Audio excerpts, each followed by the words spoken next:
8-й переезд, 5 городов, 3 года. Казалось бы, вот она квартира мечты, о которой мы так долго думали, но, как это часто бывает в эмиграции, жизнь подкинула новые испытания. Большие перемены и полный знак вопроса над нашим будущим.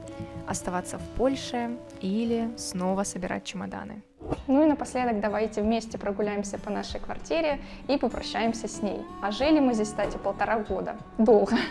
И главный прикол в том, что она большая, очень такая объемная, где-то 65 метров, мы сами посчитали, не считая комнаты, которая тут не наша, там просто вещи владельца квартиры находятся. Ну и прикол в том, что где-то треть занимает этот огромный коридор, у которого смысла особо нет. Его нужно буквально чуть-чуть и все. Но мы тут только вещи складываем, ну такое, в общем, и плюс, и минус, скажем так. Вот такая небольшая, но комфортная душевая с туалетом. Здесь такая камурка, хотя по-польски это не то значит, но неважно. Маленькая комнатка для вещей, для уборки и стирки, это очень удобно. Такое, кстати, есть не везде. Спальня, и мне очень нравилось то, что здесь много света, особенно здесь. И прикол квартиры в том, что здесь у нас был, по-моему, нет, в другой комнате рассвет, тут закат, и солнце обходило вот так. В общем, сами видите, это просто редкость, и такой бриллиантик у этой квартиры, большой плюс. Кухня и чил-зона, главная комната. Мы все вернули как было, положили книжки, оставили наш цветочек, который немножко подыхает. Ну, мы старались. И балкон. Давайте на него выйдем еще раз. Он очень большой. Находимся мы на последнем этаже, и минус балкона – это то, что нет крыши. А плюс то, что здесь огромная панорама на Варшаву. Минус. У меня просто плюсы и минусы пошли. Минус – это, да, шумно. Шумно было. Я в переезде говорила, что не шумно, но нет. Но он очень объемный. Тут, я не знаю, просто куча метров. Можно вот так идти. И это прям классно. Вот такая вот квартира. Прощаться мне с ней не грустно, наоборот, радостно. И при этом я очень благодарна этому месту. Здесь столько всего произошло. Но почему же переезжаем? Потому что нас выселили. Шучу. Ну или не совсем. Владелец сказал, что собирается продавать квартиру в течение полугода. А мы как раз уже хотели найти что-то, что откликнется нам по-настоящему. Так что все совпало идеально. Опыт с долгосрочной арендой у нас почти нулевой. Раньше мы жили на краткосрок, а в последней квартире сами перешли на гибкий договор. И, если честно, сильно вникать в эту бюрократию с подводными камнями вообще не хотелось. Но понимали, что пора. Мы еще не подавались на карту побыта, твердых оснований у нас нет, но стали серьезнее думать в эту сторону.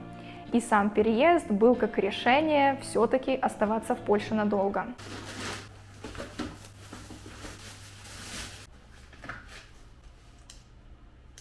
При этом на данном этапе еще не было большой неопределенности, она придет чуть позже. А пока мы 2,5 месяца скроллили объявления, сравнивали варианты и жили под постоянный звук уведомлений. Про этот лайфхак и много других расскажу в отдельном видео про аренду. Именно благодаря уведомлениям мы и урвали лучший вариант. 3-й звонок, 1-й же осмотр и квартира наша. А вот в первые 2 раза мы позвонили через пару часов после публикации и оказались 6-ми в очереди. Вообще, аренда жилья в Польше тот еще квест.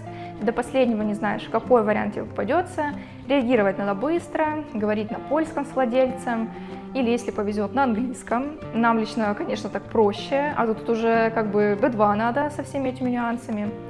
К слову, мы подготовили плюс-минус 50 вопросов. Да, важно на берегу обговорить все, что можно, чтобы потом не было сюрпризов. Договор – это отдельная тема, его важно пройти вдоль и поперек, может скрываться всякое. Собственно, общение с владельцами у нас заняло минут 40. Все, что можно, обсудили и, главное, убедились, что нам попались хорошие люди. Но так везет не всегда. Истории бывают разные. Где-то договор с подвохами, где-то отношение к украинцам оставляет желать лучшего. И вот такие моменты реально важно, чтобы рядом был кто-то, кто понимает, как это все работает. И здесь как раз помогают Рома и Маша с командой. Они занимаются поиском жилья в Польше и на аренду, и на покупку в Познани, Кракове и Катовице.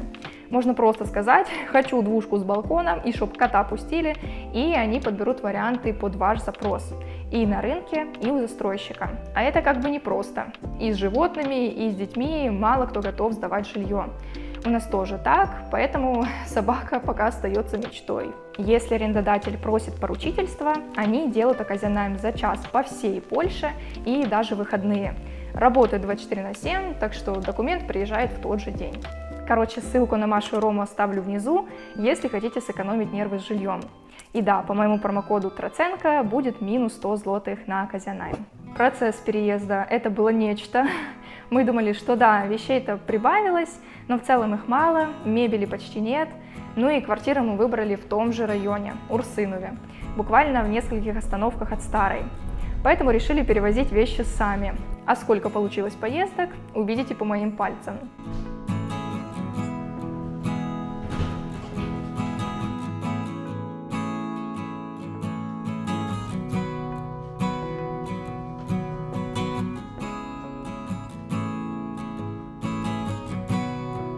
Немного подсниму вам атмосферу переезда, как мы собираем вещи. Вот, тут у нас куча таких разных кучек, коробки с коробками, одежда, которую будем стирать. И понемногу начинает все пустеть. Но не все сразу, так, по частям. Выбираем сначала то, что, в принципе, нам не нужно. Вот, и тут много всего. Тоже по разным пока кучкам, но как-то будем это собирать и перевозить за несколько еще ходок.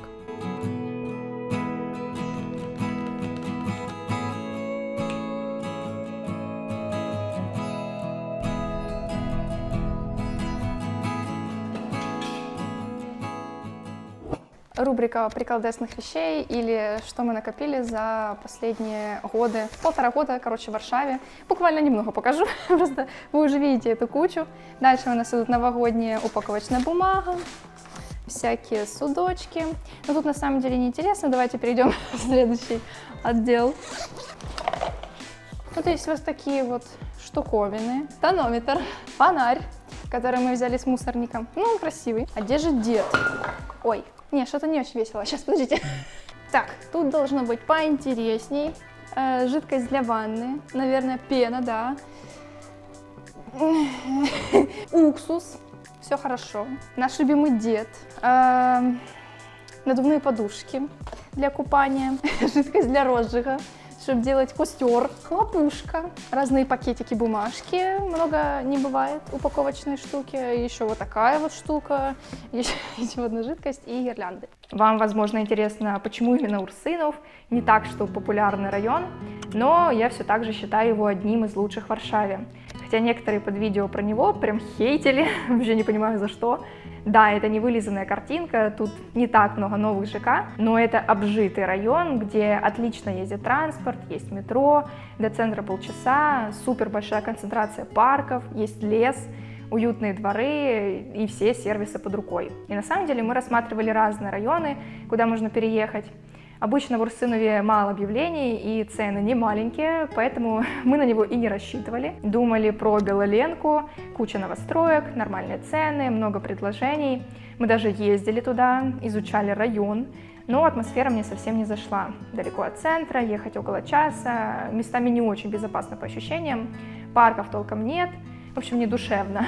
Может, с машиной еще нормально, но это не наш случай. Смотрели и другие районы, даже Урсус, который мне не нравится расположением и вечным гулом самолетов. У нас он тоже как бы есть, эти самолеты, но не знаю, как-то мне они тут нравятся. Короче, где-то дороже, где-то неуютно. А вот когда мы увидели обалденную квартиру у нашего любимого кабацкого леса, сразу поняли — оно. Возвращаясь к переезду, он у нас затянулся на неделю. Мы спокойно, без спешки перевозили вещи, потому что был зазор в 2 недели между квартирами. То есть еще жили в старой, но уже обживали новую. А в старой задержались до последнего, потому что впервые нам предстояло самим считать коммунальные. Ну и понятно, сразу начали экономить, как бы скупость вошла в чат. Переезд вынуждает придумывать креативные решения. В общем, мы решили взять вот эти штуки от столов, скотчем налепить по разным сторонам, и чтобы было удобно нести, то сделать такую пупырку.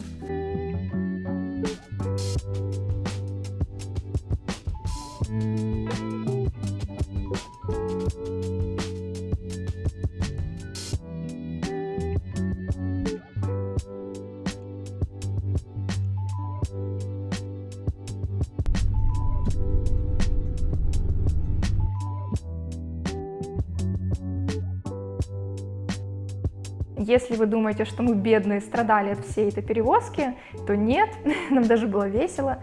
Энтузиазм держался до последнего, пока не пришла усталость. Но, по крайней мере, есть что вспомнить. Ну что, заходите к нам в гости в наш новый дом, с радостью его покажу. Сразу заходим в главную комнату, которая очень просторная, светлая, в принципе, как и вся квартира, хотя я переживала за освещение, потому что дом угловой, и мы находимся как бы в углу, и, в общем, все равно солнце попадает, даже вот сейчас, не в такой солнечный день. Тут есть разные такие милые зоны, мы тут под себя рабочее место, например, сделали, полочки под себя тоже. В принципе, все оборудовали, в этом будет влог. Дальше давайте сразу на балкон. Он мне очень нравится, он такой уютный, деревянный. Честно говоря, я устала в старой квартире смотреть на панорамы Варшавы и хотела простого человеческого, смотреть в дерево. И тут мы можем смотреть в дерево, и я этому очень рада. И первый этаж, вот. Короче, вот такой вот балкончик квадратный, и еще у нас есть продолжение. Андрей немного тут убирал зелень, потому что ее было многовато. Сейчас более чисто, ухоженно, можно здесь сидеть. Мы купили подпопники. Вот, вот такая вот красота. Единственное, напротив находятся окна, и многие смотрят, как мы там живем в своей квартире. Если не закрывать окна, то все видно, ну, как бы мы уже привыкли. Первые дни еще было неловко, а потом нормально. Тут у нас находится наша обеденная зона. И здесь кухня, которая мне тоже очень нравится. Во-первых, зацените, что здесь можно ходить по кругу. За мной не успевает оператор, я убегаю. Ну вот реально, это очень классная идея. Вся кухня белая, это просто моя мечта. Я хотела такую кухню. Вот. И очень рада, что здесь все такое светлое, удобное расположение. Есть много мест, где можно все что угодно сложить. Красивая посуда. Еще одна мечта, которая исполнилась в этой квартире. Есть вот такие вот с подсветкой полочки. У нас пока что только чай здесь. Вот, классная идея. Можно так все ставить, было бы что ставить. Есть холодильник, духовка, микроволновка, все вообще. Посудомойка, стиралка. И что еще показать? Блин, давайте еще круг сделаем. Подожди. Вот, хочу похвастаться нашей еще одной красивой полочкой. Пока она, ну, не идеальная, но все же. Здесь там всякие крупы, тарелочки, которые мы сами сделали, цветочки. Вот. Все, хватит хвастаться, идем дальше. Тут же видно, какой здесь коридорчик, очень удобный. А вы помните, в старой квартире он огромный. Зачем такой, непонятно. Есть там шкаф, и давайте вот ванную. Прикол в том, что здесь и душ есть, и ванная. Это просто что-то уникальное, я не знаю, мы даже не знали на самом деле, что здесь есть душ, на фото его не очень видно, видно ванную, но оказывается весь комплект. Тоже есть подсветка, ну единственное, здесь не очень светло, но ванная обалденная, мы ее уже затестили, большая очень. И спальня выглядит вот так, немножко такая угловая получается по форме. Ну и, в принципе, это в плюс. Мы сначала думали здесь ставить рабочее место, в итоге поставили там. Все красиво, прекрасно. Единственное, шкаф не очень удобно открывается, и доставать одежду неудобно. Ну, может, это придумаем, не знаю. Главный вопрос, что по цене?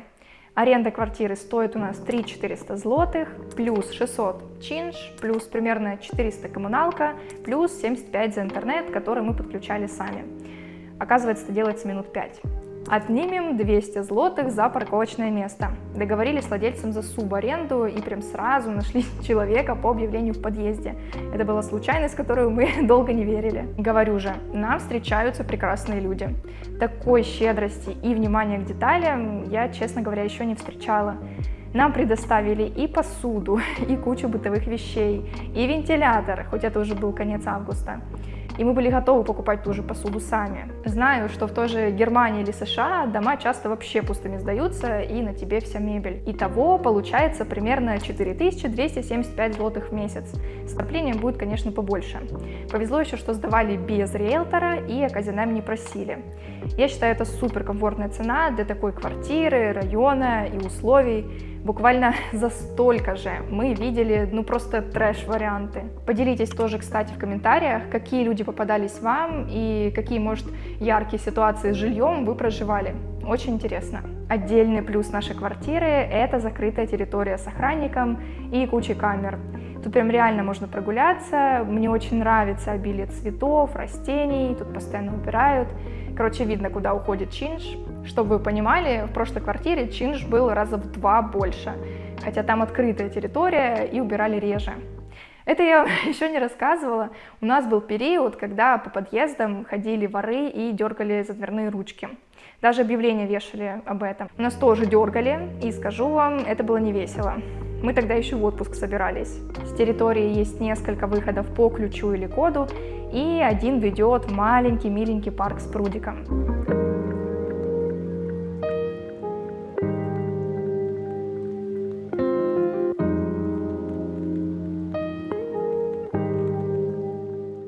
Рядом уютные частные дома, в целом спокойная атмосфера и лес. И я в восторге, что тут скажешь. 10 минут и ты в лесу, гуляешь, кайфуешь. Рядом есть Lidl, Жабка, автобусная остановка и все тоже метро. Так вот, аренда в старой квартире уже добегала до конца. Мы все перевезли и в последний наш приезд проделали генеральную уборку. Кстати, когда мы искали квартиру, то видели, что в этом доме одна сдавалась. Мы думали даже идти ее смотреть, брать, но поняли, что она маленькая, там 40 метров где-то было, и в итоге не пошли, хотя новый дом. Все, квартиру мы сдали, кауцию вернут. И еще раз просто хочу сказать, что нам очень везет с людьми, что этот владелец, что следующий, просто золотые люди. Там даже особо не проверяли эту квартиру, приняли на доверие, ну и мы не ломали ничего. Если у вас были какие-то приколдесные истории с кауцией, пишите. Первое время в новом месте мы прям кайфовали, обживались, покупали новые вещи, гуляли по лесу. Но, повторюсь, даже в квартире мечты чувство стабильности держалось недолго. Впервые в жизни мы стали перед такой запутанной развилкой, в точке, где судьба может пойти в совершенно разные стороны. Ключевым событием стали изменения в структуре компании Андрея, и стало ясно, что скоро ему придется искать новые варианты работы. При этом Андрею предложили релокейт в страну, которая многих из вас, уверенно, удивила бы. Детали я рассказать не могу, но скажу одно. У этой страны очень много серьезных плюсов по сравнению с Польшей, которые прямо совпадают с нашими планами. Конечно, есть и минусы. А еще на фоне всех этих новостей и тревожной ситуации, понимаете, да, выбор непростой, и мы его еще не сделали. Последние недели нас метает со стороны в сторону, то склоняемся к Польше, то к другой стране, появлялись и другие варианты. Особенно тяжело думать о том, что ради польского гражданства нужно прожить здесь 8 лет, если не сильно больше, со всей этой бумажной волокитой, принеси то, не знаю что. Ну как бы, извините, но желания мало, когда знаешь, что где-то есть путь гораздо проще и быстрее. Ну и мы начали думать, на каком основании легализироваться, если оставаться в Польше. Первый вариант через YouTube как бизнес, но по доходам мы пока не дотягиваем, плюс у этого пути есть свои сложности. Второй – искать Андрею новую работу уже в Польше, но это тоже непросто, нужен польский язык и местный опыт. И третий – мне искать работу. Но тогда YouTube пришлось бы ставить на паузу, а с карты побыта нельзя оставаться без работы. И если вы думаете, что YouTube это можно назвать какой-то part-time работой, то нет, это занимает столько же времени, если не больше. Совмещать это было бы, правда, сложно. Суть в том, что каждое решение, так или иначе, было бы непростым в реализации. Это начало нагнетать нас обоих и прям уже тошнить от этого давления и хаоса. Но, как обычно бывает в таких периодах, спустя время и тонны размышлений мы начали видеть свет в конце тоннеля. Я поняла одну вещь. Да ну нельзя все контролировать, нельзя все предугадать. Решая стать иммигрантом, ты осознанно или неосознанно берешь на себя больше ответственности, неопределенности и, как следствие, тревожности. Это может ужасно бесить или вводить в депрессивное состояние. С этими качелями я теперь точно знакома, если вы тоже, понимаю. Потому что, будем честны, никто не поймет иммигранта, как другой иммигрант. Много кто может обесценивать иммигрантские проблемы, сравнивая со своим опытом, а ты вроде и в безопасности, но где твой дом, уже не понимаешь. Не говоря уже про кучу других сложностей и страхов. Так что остается принять эту нестабильность. Как говорится, все проходит, пройдет и это, и не упускать настоящий момент, саму жизнь. Но только быть здесь и сейчас не на словах, а по-настоящему, а это прям сложно бывает. Вот это то, чего я и вам от души желаю. Нам всегда все дается по силам, и нам же во благо, чтобы мы стали сильнее и мудрее. Ну, а я надеюсь, вам понравилась атмосфера нашего переезда и разговоры по душам. Поддержите лайком и комментарием, если так. И увидимся совсем скоро. Пока!